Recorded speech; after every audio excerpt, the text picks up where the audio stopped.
Servage Durger. Serve it Durgan. Servage Durgans. Ooh, serve it Durgan. Servage Dargans. Servage Dargans. Imagine. Imagine Remember- Servage Imagine Dargans. Servage Dargans. Thunder. Thunder. In the Thunder. lightning, in the thunder. Lightning in the thunder. Before the savage and the dragons. Before the savage and the dragons. Savage and the dragons.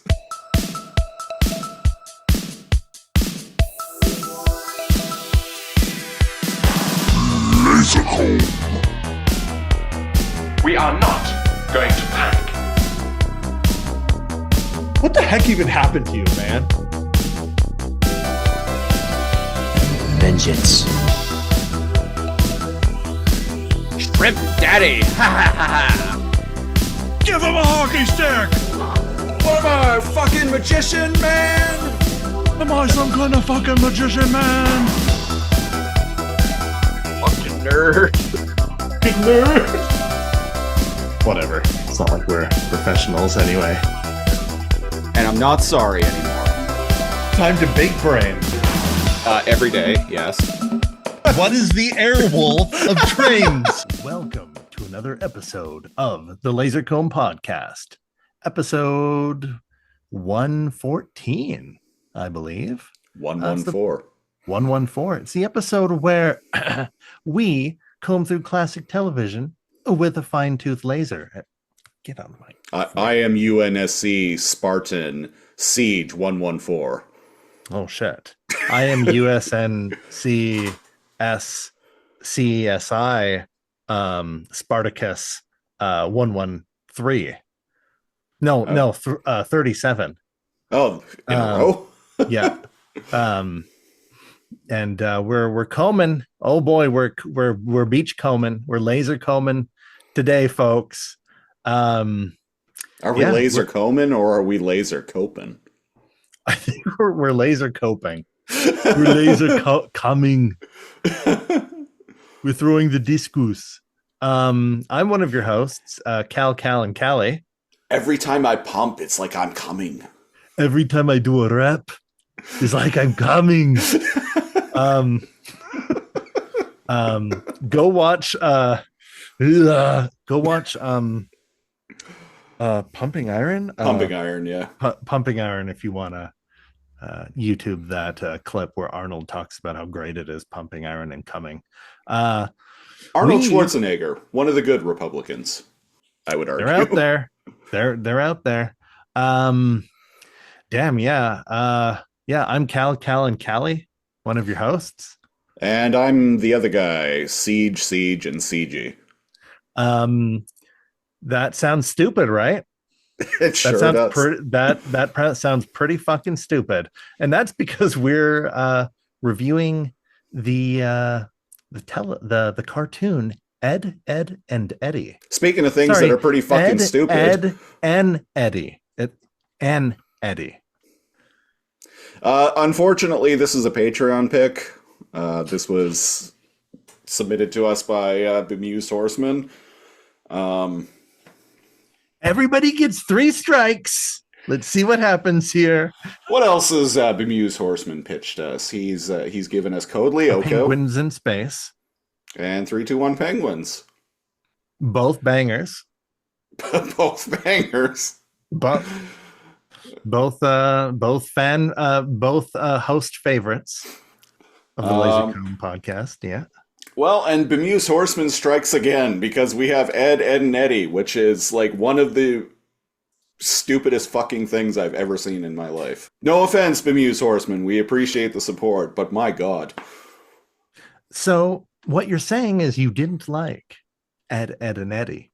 No, I'm just going to skip right to the fucking end, and no, I would not tune in again next week.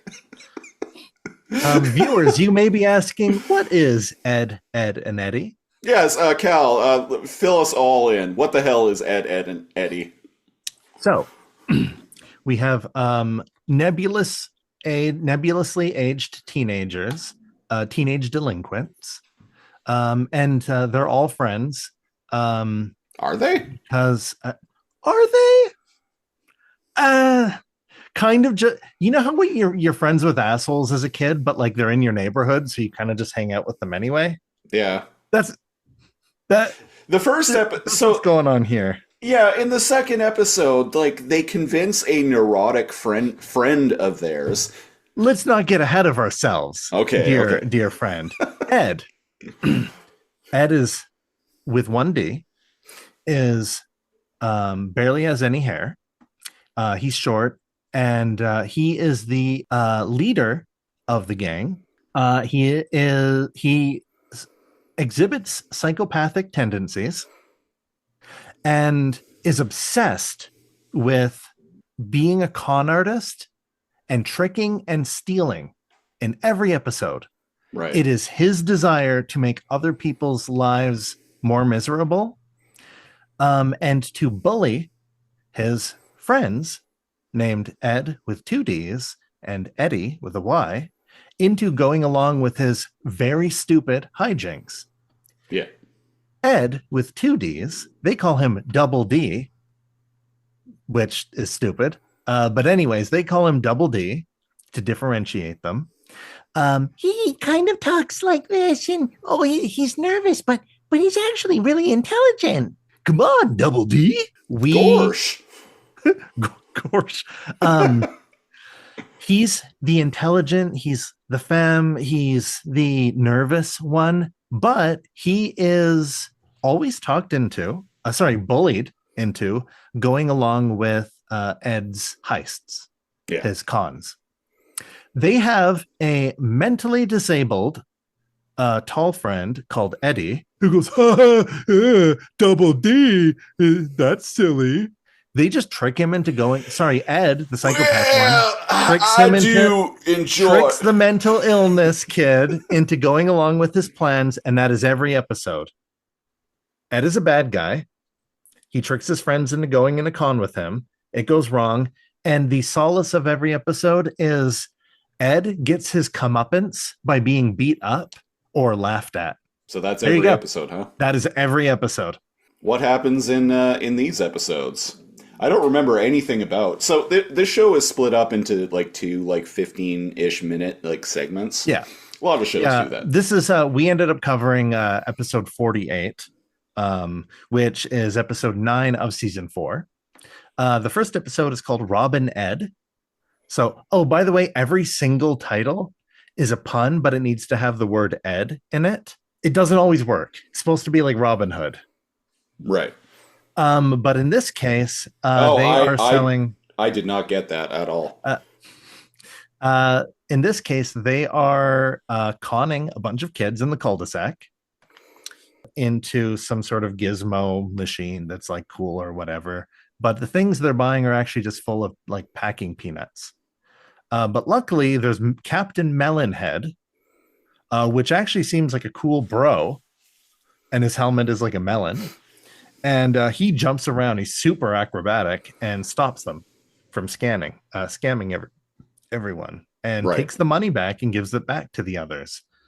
They decide the best course of action is to dress up Ed, the ringleader, like a supervillain and have them fight each other. So the first segment, I admittedly don't remember a ton about. He's Professor Scam.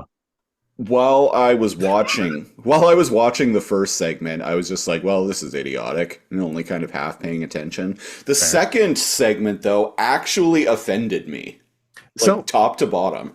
So first episode, Captain Melonhead beats the shit out of Professor Scam. And Ed's like, come on, guys, why aren't you helping me? And they're like, we would rather just watch you get the shit kicked out of you, Ed. And Eddie's like, you're losing. And that's the moral of the story of the first one. Yeah. Ed never learns. He acts like a victim in everything, and he has anger issues. This guy's going to land them all in juvie, if not prison, eventually one day. Hopefully, someone comes in and stops being an enabler and removes the other two from this guy. But that never happens in the whole show. The second episode is a case of Ed, which I always keep reading as a case of ED. That one, we've got some more things to say, it sounds like. So the second one, most of the episode is spent on the front lawn of a friend of theirs who is grounded. And a friend, quote in quotes, who they seem to take pleasure out of taunting the fact that he's grounded. And already I'm just like, fuck these kids. Like, these kids are assholes. And indeed, again, Double D does not want to go along with it because he doesn't want to be mean. Eddy is just... Okay, so in ye old 90s and 2000s, it was still okay to have just a plainly, like mentally retarded child character, and it was okay to laugh at them. Like a mentally disabled character. Oh yeah. Even the Clerks cartoon, which we've reviewed on this show before, there was a recurring character that was just referred to as the kid in the helmet. The kid in the helmet, yeah. That they would just point and this laugh was at. prime calling your friends the R word time, folks. What happens in this? It's multiple things. So they trick Double D into believing that he's dying. Yeah. So they spend the entire episode switching back and forth between taunting their friend who is grounded and convincing another one of their friends that he's terminally ill. Ed is a huge piece of shit. Yeah. The ringleader. He's the biggest piece of shit. He's mean to his friends. And through sheer force of bullying, he forces their... mentally disabled friend Eddy into going along with everything he does because he accepts him, aka he's abusing him. And again, child's show, I understand, but here's okay. This show is top to bottom toxicity. Yes, and that's when it was. This is prime. Like, kids love this shit, right? This is like the worst of Ren and Stimpy and like the Ripping Friends and just like that era of like edgy like kids show stuff, but also kind of like the Milquetoast version of those others where they had like obvious homoerotic scenes in it, right? Like ridiculous things. Powdered Toast Man, right? You mentioned Ripping Friends. I liked, actually. You mentioned Ren and Stimpy. Shouldn't surprise you that the creator of that show turned out to be a huge piece of shit. Shocking, isn't it? Go look up the creator. So shopping. Go look up the creator of Ren and Stimpy, people. I will. You'll see what I mean. So what ends up happening is Double D finds out that Ed was lying and he's not actually terminally ill because he goes to the other cul-de-sac kids who, by the way, all seem like they have healthy friendships with each other and avoid the Eds because the Eds are assholes. Oh, and so much of the episode has this kid like walking around literally crying because he thinks he's going to die and like saying goodbye to the other cul-de-sac kids, saying goodbye, giving them his like toys and stuff because he's not going to need them. And I'm like, who enjoys this? Like, I can't even say it eloquently just how much I absolutely fucking hated this show. Right? What ends up happening, and there's no catharsis. Is that the right word? There's no.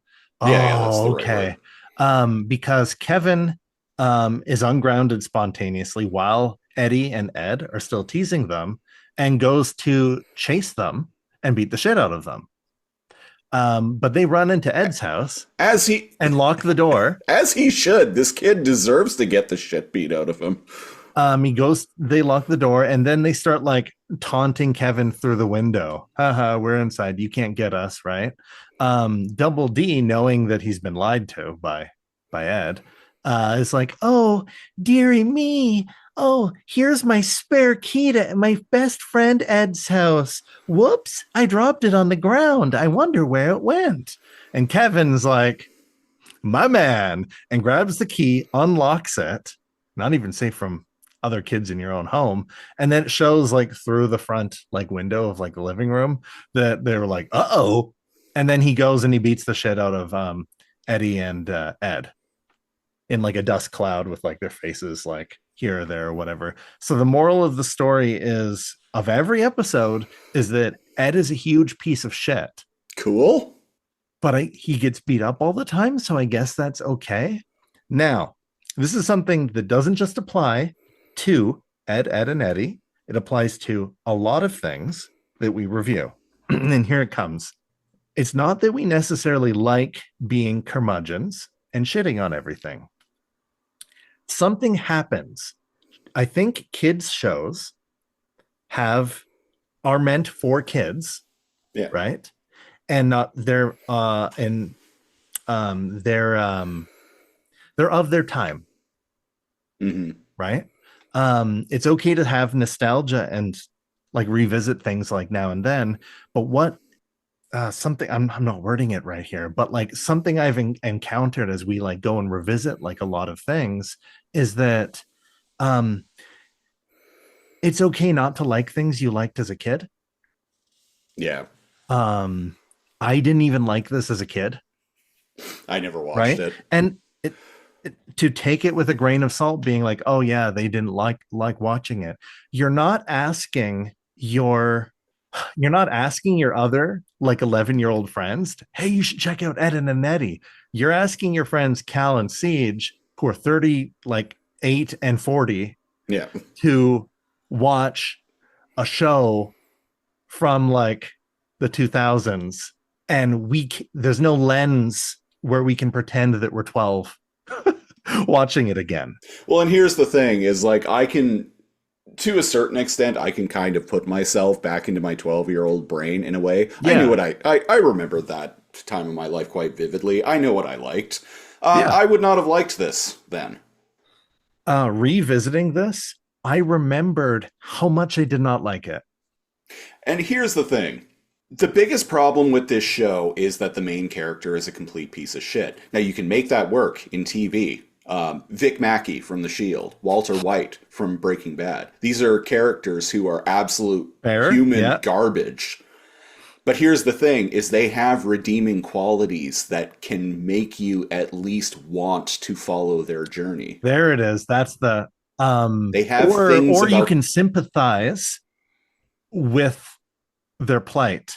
Yeah. I can sympathize with somebody who wants to help their family, who's going through like cancer, who thinks that the justice system doesn't deliver it properly, so they have to go outside of it. Like the bad cop kind of thing, right? Yeah, I can empathize with that person. Yeah, in the case of like, say, like Vic Mackey, for instance, like he is a piece of shit, and by the end of that show, he gets his comeuppance.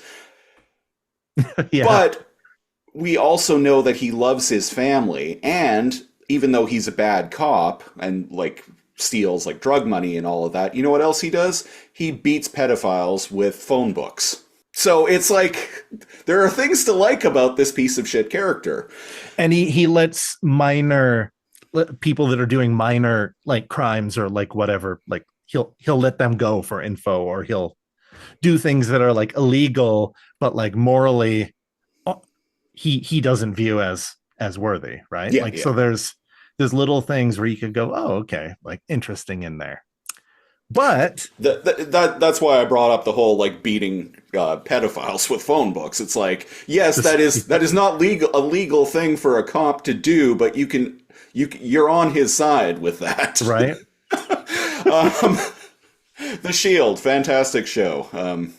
One of my favorite TV shows of all time. We should definitely review it on here at some point. But my point is, like, you can have piece of shit characters that we want to follow along because there are things about them that we like and will make us want to follow them along on their journey. The thing with something like Ed, and Eddy is the main character is just a piece of shit. He doesn't have any redeeming qualities, and I'm just annoyed watching this show because this character just pisses me off. And the comeuppance that he gets every episode doesn't offset the frustration. And this is what I felt like when I was younger, when this was on TV. Doesn't offset that you like and care about Double D and Eddy and kind of want to see them succeed, but they can't because the show is about them following Ed Yeah. and his stupid fucking like criminal enterprise. And that is at the forefront of every episode. And that's not satisfying. No. Like it's not like we shit on like everything too. Like there's tons of stuff we like, and we're like, oh yeah, we watched fucking like Mummies Alive, and there was like arguably way more childish in some ways. In some ways, unbelievable, right? But like the difference between this and Hey Arnold is Hey Arnold has moments that you feel good about, and the characters all have good and bad sides about them. Nothing is good about Ed, and I hate him. Exactly. And his comeuppance that he gets at the end of every episode, it seems to just be that, somebody else beats him up. But it's not really satisfying. There's no catharsis there because the character doesn't learn anything from it. And then the next episode is another criminal, another con job or heist or teasing a grounded kid. Yeah. What I'm saying is this show is atrocious. I'm not going to sugarcoat it at all. And you know what? I don't think this. we landed on a bad episode. I think we just landed on an episode. I think this every episode is the same, my friend. I think this is just the show. It is. As someone who, here's the thing, as a kid, and I've already said this, but as a kid, you just watch what's on. You just watch what's on TV. You do. You're like, oh, what's on TV? Oh, nothing in this block. Oh, I guess I'll watch this cartoon, because any cartoon is better than no cartoon when you're a kid. Mm-hmm. And so you watch Ed, Ed, and Eddy. And it was like Nom flashbacks of me remembering that I hated it even as it, and why I didn't watch it that often was that, so the ringleader is like this huge piece of shit who just like forces his friends to do what he wants. You just start hearing explosions and like the sounds of helicopters, and all of a sudden Fortunate Son by CCR like fades in.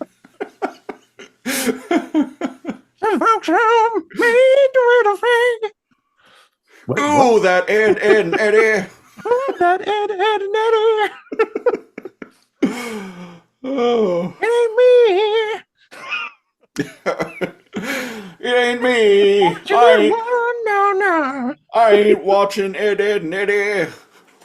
I ain't no Senator Sunshine.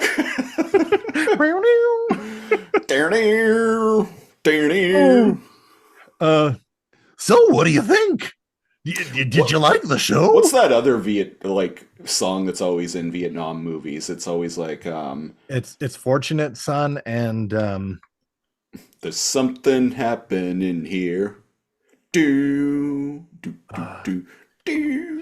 Vietnam songs. I always think of Paint It Black too. Stop, baby, what's that sound? Everybody look. Yeah, it's that song. I don't know what song that is though. Yeah, what's that? What is that? I'm going in. Oh, we're going in. Stop, baby, what's that sound? I feel like Paint It Black and Fortunate Son are the Buffalo Springfield. Oh, for what it's worth. For is what that what it's it worth. is? Yeah. There we go. Here we go. There you go. Yeah, this is one of the like quintessential Vietnam. What about songs. Run Through the Jungle?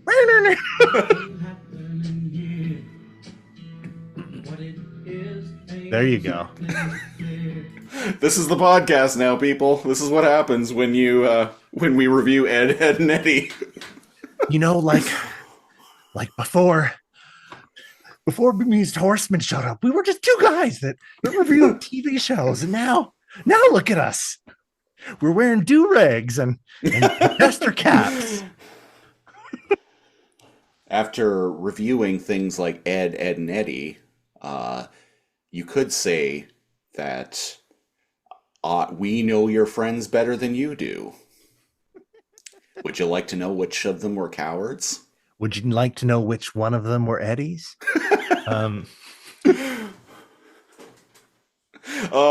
I rewatched The Dark Knight last night, and cheap episodes. You ought to know. You bought it. that scene where the Joker is like, "Would you like to know which of them were cowards?" And the cop like rolls up his like sleeves, and he was like, "And you killed 6 of my friends." And Heath Ledger is just like 6. Oh, it was such. He just great silently acting. mouths. Yeah. It is. It is unfathomable to think who could have delivered that character better when watching that movie. And that man was only like 27 when he played that role. Really? Which is just so unbelievable to me. I'm pretty sure, Really? yeah. Holy shit. Fucking I know we say it all the time, but like rip. We talk a lot about The Dark Knight on this on the expanded Laser Comb. Yeah, he died at age 28, so he was like 26, 27 when he was shooting that movie. In the in the so we've established that this is the dark timeline. In most of the timelines where he's still alive, I would like sometimes it's a fun thought experiment to imagine what movies were bad that would have been like smash hits if Heath Ledger were alive, or just what movies would have been made or could have been made if he was around. Here's a thought experiment. What A Knight's Tale 2. Hear me out. No. what movie? What are some movies that have come out in the past like 15 or so years that would have been even better with Heath Ledger starring in them? Oh dang. Better. It's tough, right? It is tough though, but like I have one. And it's a movie you really like. And this is not to disrespect the actor who played the role. Oh. But imagine Blade Runner 2049 starring Heath Ledger. Blade Runner 2049. Instead of Ryan Gosling, we get Heath Ledger. I think he could have done it. I think so. By God, he could have done it. Hear me out. A villain in Mad Max Fury Road. Oh, easily. Right? Because you know how there were like barons from like Oil Town and Water Town and Gas and Bullet Town and whatever they were or whatever. I haven't seen it, but the prequel Furiosa. Chris Hemsworth. I heard it's good, but I haven't seen it. Chris Hemsworth is the villain in that film. Replace him with Heath Ledger. Oh, the Lighthouse. He could be like an old salty sea dog like lighthouse keeper. And in the exact same year, another movie would come out where he's like a Matthew McConaughey type. Like a better Matthew McConaughey. Basically, Matthew McConaughey filled the gap that Heath Ledger left. So prove me wrong. I said it. So in the same year, he's in The Lighthouse playing like an old curmudgeon, and like 2 months later, a movie like Fool's Gold comes out. There we go. Also starring him, and that's the one he wins the Oscar for. Hear me out. Any movie with Matthew McConaughey. And not to like shit on him, like good producer, like writer and like actor and stuff like that. But maybe Heath Ledger instead. No, Matthew McConaughey is great. He fell into a weird like trap of doing kind of not great rom-coms for quite a while, but I think that era of his career is definitely over now. I think probably because he's aged out of it, honestly. I can't see him in. It's because it's so removed from his time, his era. I can't see him in Marvel movies, but I mean, he'd have to have been, right? He would have been in a Marvel movie eventually. I mean, hell, Christian Bale was in a Marvel movie eventually. That's right. I haven't seen that one. Apparently, oh, It's not that's very good. Oh, it's not. Thor: Love and Thunder. Oh, I heard that Bale does a good job. It's just that the movie is not. Oh, Heath Ledger would have been in Grand Budapest Hotel. Maybe Inception? Eh? Yeah. Eh? Nolan does like to reuse. Oh, you know what? He definitely would have been in is Dunkirk. He would have absolutely been in. He would have been the pilot in Dunkirk, not Tom Hardy. Maybe instead of Tom Hardy in Inception.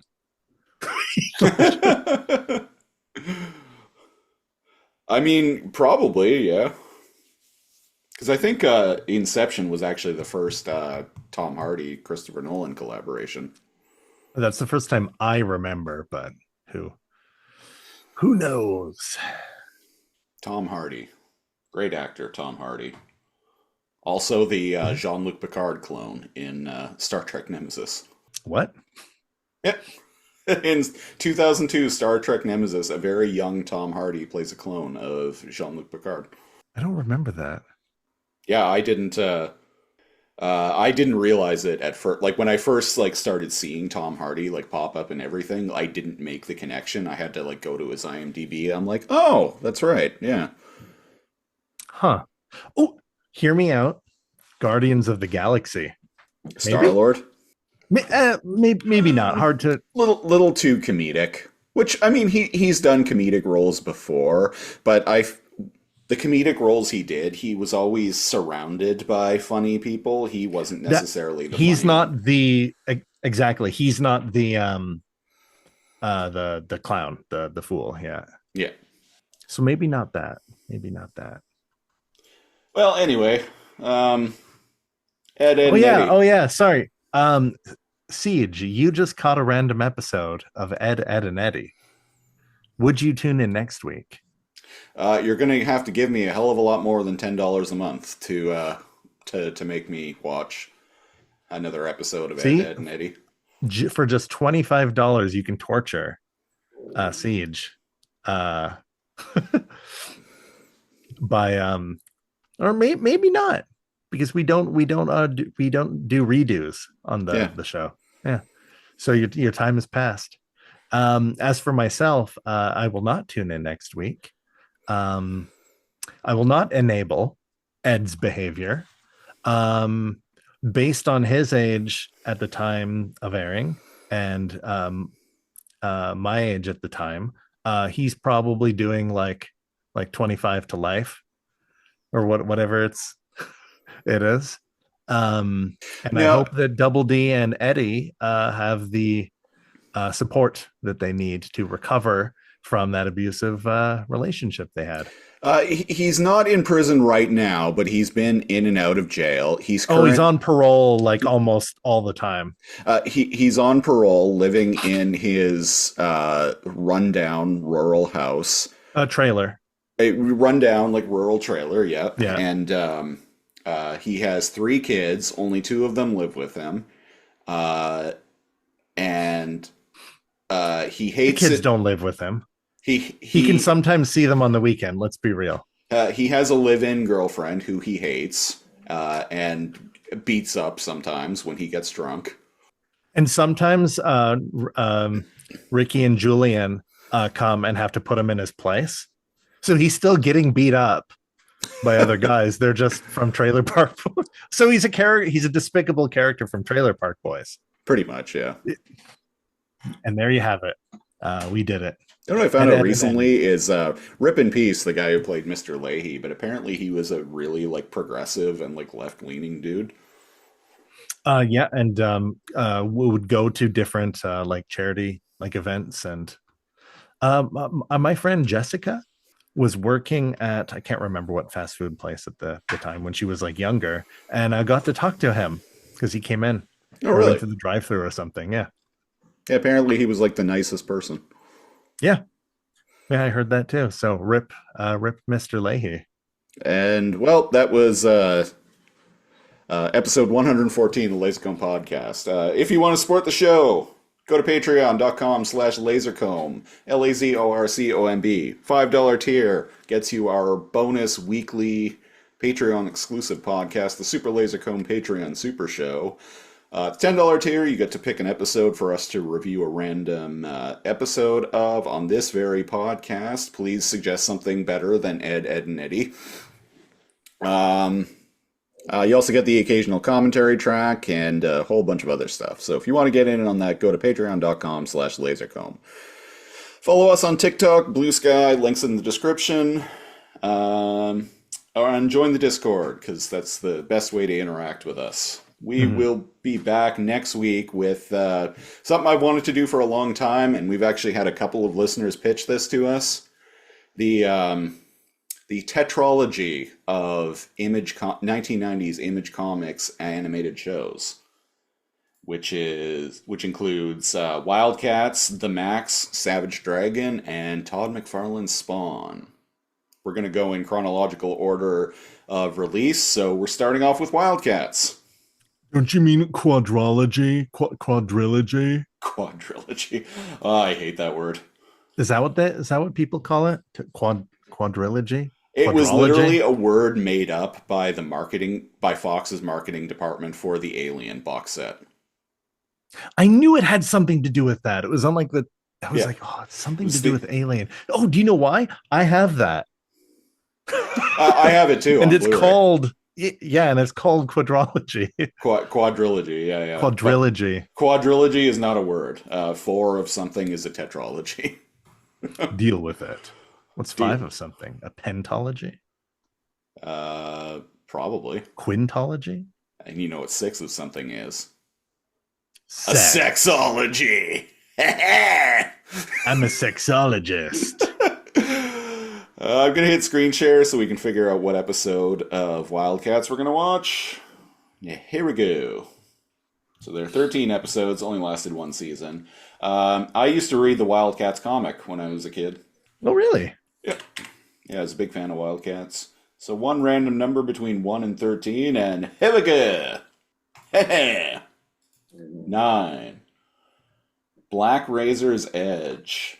Hellspawn locates the orb, but in order to reach it, he plans to steal the U.S. government's new anti-missile laser. So we'll be back next time with that. And until then, I've been The Siege, one of your hosts. And I'm NeoCal, your other host. Thanks for listening. We will not Ed, or Eddy you next time. Not a single Ed was given. No. Bye-bye. Well, that's our story from Gladiator Arena, Los Angeles, California. For Larry Zonka, I'm Mike Adamley. See you again next week for more exciting semifinal action.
this is going to be a very short episode because I feel like I watched it a week ago. I fucking hated it. I'm not making us, and you paid for it. We'll get. I watched it a week ago. I fucking hated it, and I barely remember anything about it at this point.